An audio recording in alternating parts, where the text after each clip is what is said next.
ఈరోజు మనం ఒక ప్రసంగాన్ని లోతుగా పరిశీలించబోతున్నాం. ఆ ప్రసంగంలో ఒక ఆసక్తికరమైన ప్రశ్న అడిగారు. అవును. అంటే బైబిల్లో మనం పెద్దగా పట్టించుకోని ఒక చిన్న వాక్యం మన జీవితంలో పాపంపైన, భయంపైన ఒక ఆచరణాత్మక విజయాన్ని సాధించడానికి కీలకమైతే ఎలా ఉంటుంది? చాలా ఆసక్తికరమైన ప్రశ్న. ఆ వాక్యం ప్రభువు శరీరాన్ని వివేచించడం. ఇది ఎస్వీఆర్ లింగం గారు చేసిన ఒక ప్రసంగం నుండి తీసుకున్న అంశమన్నమాట. అవును, చాలామంది దీన్ని కేవలం ప్రభు బల్ల ఆరాధనకు సంబంధించిందిగా అనుకుంటారు. ఖచ్చితంగా. కానీ ఈ ప్రసంగం వాదించేదేమిటంటే, ఈ ఒక్క ఆలోచనను మనం సరిగ్గా అర్థం చేసుకుంటే, మన రోజువారీ సంభాషణ నుండి క్రిస్మస్ పండుగను చూసే విధానం వరకు హ్మ్, ప్రతిదాన్ని మార్చే శక్తి దీనికుందని. సరే, అయితే ఈ ఆలోచనను విడమర్చి చూద్దాం. దీని మూలం మొదటి కొరింథీలు 11:29లో ఉంది కదా. అవును, అక్కడే. ప్రభువు శరీరమని వివేచింపక తిని త్రాగువాడు తనకు శిక్షావిధి కలుగుటకే తిని త్రాగుచున్నాడు. ఈ మాటలు వినడానికే చాలా బలంగా ఉన్నాయి. ఉన్నాయి. అసలు ఈ శరీరాన్ని వివేచించడం అంటే నిజమైన అర్థమేమిటి? ఇది కేవలం రొట్టె, ద్రాక్షరసం గురించి ఆలోచించడం మాత్రమేనా? అంటే ప్రసంగం ప్రకారం అది కేవలం ప్రారంభం మాత్రమే. అసలు విషయం అంతకంటే చాలా లోతైనది. ఇక్కడ మనం అసలు సందర్భాన్ని గుర్తుంచుకోవడం ముఖ్యం. ఓ అవును, పౌలు ఈ మాటలు కొరింథులో ఉన్న సంఘానికి రాస్తున్నాడు. అవును. ఆ సంఘంలో ఒక పెద్ద సమస్య ఉండేది. ప్రభువు బల్ల తీసుకునేటప్పుడు ధనవంతులు ముందుగా వచ్చి విందు చేసుకునేవారు. కాని ఆలస్యంగా వచ్చే పేదవాళ్లకు ఏమీ మిగిలేది కాదు. అంటే సంఘంలోనే ఐక్యత లేదు. ఒకే శరీరంగా ఉండాల్సిన వాళ్ళు ధనిక, పేద అని విడిపోయున్నారన్నమాట. సరిగ్గా. కాబట్టి పౌలు శరీరాన్ని వివేచించండి అని చెప్పినప్పుడు దాని మొదటి అర్థం మీరందరూ ధనికులు, పేదలు, యూదులు, గ్రీకులు క్రీస్తులో ఒకే శరీరమని గుర్తించండి అని చెప్పడమే. ఒకరినొకరు గౌరవించుకోండి అనే ఒక హెచ్చరిక లాంటిది. అవును. అయితే ఈ ప్రసంగం ఈ ఆచరణాత్మక ఆలోచనను తీసుకుని దాన్ని ఒక అద్భుతమైన ఆధ్యాత్మిక సూత్రంగా విస్తరిస్తుంది. ఆగండి, ఇక్కడే నన్ను నిజంగా ఆశ్చర్యపరిచిన విషయముంది. ఈ ప్రసంగంలో చెప్పిన వాదన ప్రకారం మనమందరం క్రీస్తు శారీరక ఉనికికి ఒక టైంలైన్ వేసుకుంటాం. అవును, అది మరియ గర్భంలో మొదలైందని. కరెక్ట్. కాని ఈ ప్రసంగం ఆ ఆలోచనను పూర్తిగా సవాలు చేస్తోంది. క్రీస్తు శరీరం మరియతో ప్రారంభం కాలేదని, అది జగత్తు పునాది వేయబడక మునుపే సిద్ధపరచబడిందని వాదిస్తోంది. ఇది చాలా పెద్ద వేదాంతపరమైన వాదన కదా. చాలా పెద్దది. మరి ఇంత తీవ్రమైన ఆలోచనకు ఆధారమేమిటి? ఇది చాలా కీలకమైన పాయింట్. హెబ్రీయులకు రాసిన పత్రిక 10:5ను ఈ ప్రసంగంలో ఉదహరించారు. అక్కడ ఎలా ఉంది? కాబట్టి ఆయన ఈ లోకమందు ప్రవేశించినప్పుడు ఈలాగు చెప్పుచున్నాడు, బలియు అర్పణయు నీవు కోరలేదుగాని నాకొక శరీరమును అమర్చితివి. నాకొక శరీరమును అమర్చితివి. అవును, ఈ అమర్చడం అనేది భూమ్మీద జరిగింది కాదు, అది అనాది కాలంలోనే జరిగిందని ప్రసంగం యొక్క వాదన. అంటే ఆయన శరీరం పాపభరితమైన మానవ శరీరం లాంటిది కాదు. ఓకే. సిద్ధం చేయబడిన ఒక ప్రత్యేకమైన శరీరం అన్నమాట. ఈ ఒక్క ఆలోచనే మిగతా అన్నింటికీ పునాది వేస్తుంది. సరే, ఈ ఆలోచనను ఒక్క క్షణం జీర్ణం చేసుకుందాం. క్రీస్తు శరీరం అనాదికాలం నుండి పాపంతో సంబంధం లేనిది, దైవికంగా సిద్ధం చేయబడినది అనే ఈ తీవ్రమైన ఆలోచనను మనం అంగీకరిస్తే అప్పుడు ఏమవుతుంది? ఆ, అంటే ఈ వేదాంతపరమైన ఆలోచన మంగళవారం మధ్యాహ్నం నా జీవితాన్ని ఎలా ప్రభావితం చేస్తుంది? అక్కడే అసలు విషయం ఉంది. ప్రసంగం ప్రకారం ఎవరైనా ఈ నిజాన్ని నిజంగా గ్రహిస్తే వారి జీవితంలో వచ్చే మొదటి తక్షణ మార్పు పాపాన్ని అసహ్యించుకోవడం మొదలుపెడతారు. ఇది చాలా బలమైన మాట. కాని ఆ రెండిటి మధ్య సంబంధమేమిటి? క్రీస్తు యొక్క అనాది శరీరం గురించి ధ్యానించడం ట్రాఫిక్లో నాకు వచ్చే కోపాన్ని లేదా నా సహోద్యోగి గురించి చెడుగా మాట్లాడాలనే ఆలోచనను ఆచరణలో ఎలా ఆపుతుంది? దాని వెనుక ఉన్న మెకానిజమేమిటి? ప్రసంగం వివరించే విధానమిది. ఇది పూర్తిగా వ్యత్యాసానికి సంబంధించిన విషయం. మీరు మకిలి పట్టిన బట్టలతో పూర్తిగా తెల్లగా నిష్కళంకంగా ఉన్న గదిలోకి అడుగుపెట్టారనుకోండి. ఓకే. ఆ గది యొక్క స్వచ్ఛత మీ మీదున్న మురికిని మీకు మరింత స్పష్టంగా చూపిస్తుంది. మీకు వెంటనే ఆ మురికిని వదిలించుకోవాలనే తీవ్రమైన కోరిక కలుగుతుంది. అర్థమైంది. అలాగే క్రీస్తు యొక్క ఆ పవిత్రమైన, నిష్కళంకమైన శరీరాన్ని మనం నిజంగా వివేచించినప్పుడు మన జీవితంలోని చిన్న పాపాలు కూడా అసహ్యంగా, భరించలేనివిగా కనిపిస్తాయి. మనలో ఉన్న పాపం పట్ల మనకొక కొత్త ఏహ్యభావం కలుగుతుంది. అంటే ఇది మనస్సాక్షిని పదును పెట్టడం లాంటిదా? ఒక ఉన్నతమైన ప్రమాణంతో మనల్ని మనం పోల్చుకోవడం ద్వారా ప్రసంగంలో దీనికి చాలా నిర్దిష్టమైన ఉదాహరణలు కూడా ఇచ్చారు కదా. అవును, ఇచ్చారు. పాపం మన చూపులో, వినికిడిలో, మాటల్లో ఎలా ఉంటుందో వివరించారు. ఆ చూపు గురించిన ఉదాహరణను కొంచెం వివరిస్తారా? మన చూపులో కోపముండవచ్చు, ఒకరిని తక్కువ చేసి చూసే అహంకారం ఉండవచ్చు, లేదా అసూయ ఉండవచ్చు. ఇవన్నీ మన కళ్లతో చేసే పాపాలు. ఓ. అలాగే చెడు మాటలు వినడం, ఇతరుల మీద చాడీలు వినడానికి ఆసక్తి చూపడం కూడా వినికిడిలో పాపమేనని చెప్పారు. ఇక మాటల విషయానికొస్తే ఇతరులను గాయపరిచే మాటలు, శాపనార్థాలు మాత్రమే కాదు. ఇక్కడే మరొక సవాలు చేసే ఉదాహరణ ఉంది. కేవలం ఒక వస్తువును చూసి కృతజ్ఞత లేకుండా ఇది బాగోలేదు అని అనడం కూడా పాపంగా పరిగణించబడింది. అవును, కొంతమంది శ్రోతలు దీన్ని కొంచెం అతిశయోక్తిగా భావించవచ్చు. అంటే మనకొక అభిప్రాయం ఉండకూడదా, లేదా సరైన విమర్శ చేయడం, పాపభరితమైన కృతజ్ఞత లేకపోవడం మధ్య గీత ఎక్కడుంది? మంచి ప్రశ్న.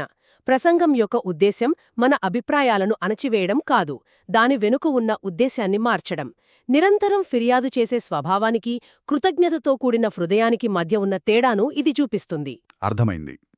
దేవుడిచ్చిన ప్రతిదానిలో మంచిని చూడటానికి ప్రయత్నించకుండా ప్రతిదాంట్లో లోపాలు వెతికే మనస్తత్వాన్నిది ప్రశ్నిస్తుందన్నమాట. ఇది నియమాల జాబితా కాదు, హృదయ వైఖరిలో మార్పు కోసం ఒక పిలుపు. మన వైఖరిలో, పాపం పెట్ల మన దృక్పథంలో ఇంత ప్రాథమికమైన మార్పు రావడమనేది చాలా పెద్ద విషయం. ఈ ఆలోచన విధానం మనందరికీ తెలిసిన ఒక పండుగను కూడా పూర్తిగా క్రొత్త కోణంలో చూపిస్తుందని ప్రసంగంలో చెప్పారు. అదే క్రిస్మస్. అవును, అది చాలా ఆసక్తికరమైన అనుసంధానం. సాధారణంగా క్రిస్మస్ అంటే మనకు బహుమతులు, వేడుకలు, కుటుంబంతో గడిపే సమయం గుర్తుకొస్తాయి. కరెక్ట్. కానీ ఈ ప్రసంగం డిసెంబర్ 25వ తేదీ వంటి సంప్రదాయాలను పక్కన పెట్టి ఆయన పుట్టుక వెనుక ఉన్న కారణాన్ని లోతుగా పరిశీలిస్తుంది. ఎందుకు ఆయన ఆనాటి శరీరాన్ని ధరించుకుని ఈ లోకంలోకి రావాల్సొచ్చింది? దీనికి 3 ప్రధాన కారణాలు చెప్పబడ్డాయి కదా. మొదటిది తండ్రి చిత్తాన్ని నెరవేర్చటానికి రావడం. ఇది చాలా స్పష్టంగా ఉంది. అవును, కాని రెండవ కారణం మనకు మరింత వ్యక్తిగతమైనది. కంటికి కనిపించని తండ్రిని మనకు కనిపించేలా చేయడానికి ఆయన వచ్చారు. యోహాను సువార్త 14వ అధ్యాయంలో నన్ను చూచినవాడు తండ్రిని చూచియున్నాడు అని యేసు చెప్పిన మాటలను ప్రసంగంలో నొక్కి చెప్పారు. వావ్! మానవులకు దేవునికి మధ్య ఉన్న అసాధ్యమైన అంతరాన్ని పూడ్చడానికి ఆయన ఒక వారధిగా వచ్చారు. ఆయనలో మనం దేవుని ప్రేమను, స్వభావాన్ని చూడగలం. అంటే ఆయన రాక కేవలం ఒక కార్యాచరణ కాదు, అదొక ప్రత్యక్షత. ఇది మనల్ని నేరుగా 3వ కారణానికి తీసుకువస్తోంది. ఇది విశ్వాసానికి పునాది లాంటిది కదా. అవును, మనం ఇంతకుముందు మాట్లాడుకున్న పాప సమస్యకు పరిష్కారం కూడా ఇదే. ఖచ్చితంగా. మూడవ కారణం లోక పాపములను మోసుకొనిపోవు దేవుని గొర్రెపిల్లగా మన పాపాలను తీసివేయడానికి.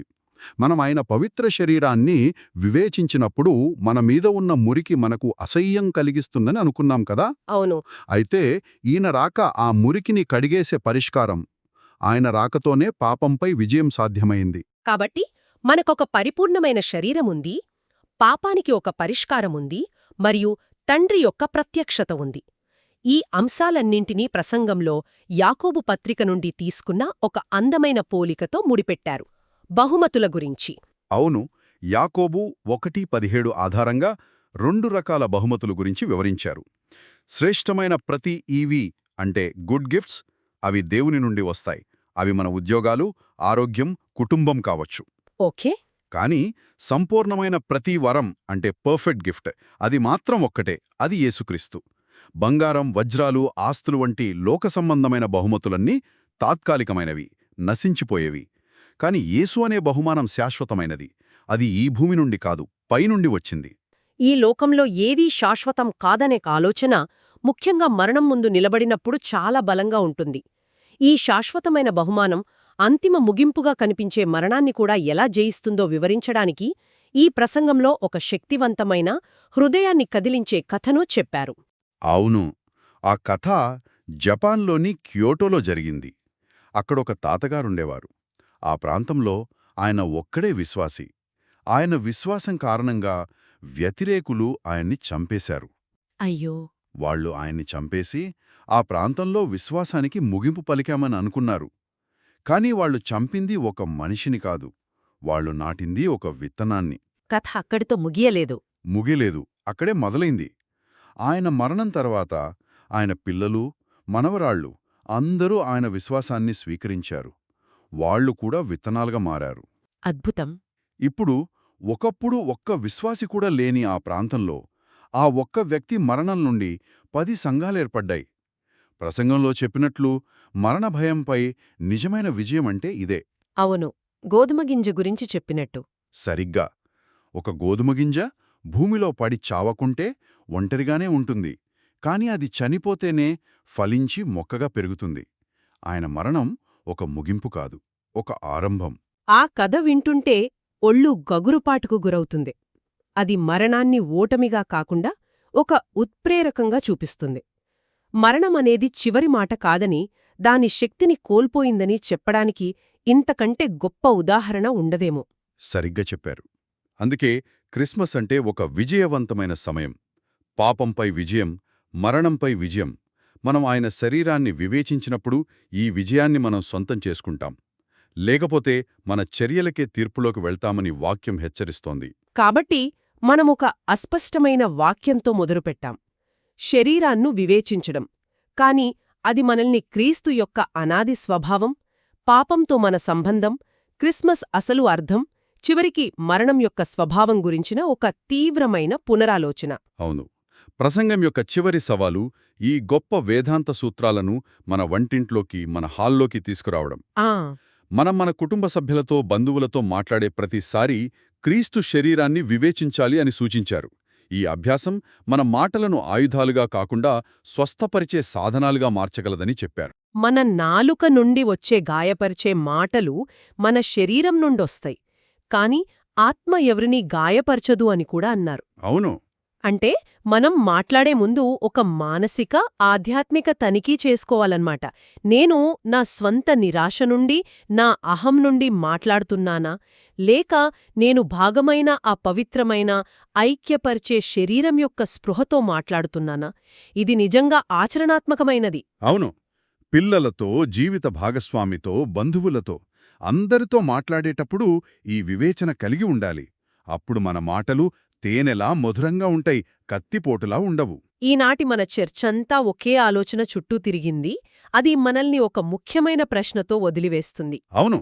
ఆ ప్రశ్న ఇది: మనకు నిజంగా కోపం, అసహనం లేదా నిరాశ కలిగినప్పుడు స్పందించే ముందు ఒక్క క్షణమాగి క్రీస్తు శరీరాన్ని వివేచించడం వాస్తవంగా ఎలా ఉంటుంది? ఆ ఒక్క ఉద్దేశ్యపూర్వక క్షణం, ఆ ఒక్క క్షణం మన అత్యంత కష్టమైన సంభాషణలను శారీరానుసారమైనవి కాకుండా ఆత్మానుసారమైనవిగా మార్చడానికి నిజంగా సహాయపడగలదా? ఈ ఆలోచనతో ఈనాడు మన లోతైన పరిశీలనను ముగిద్దాం.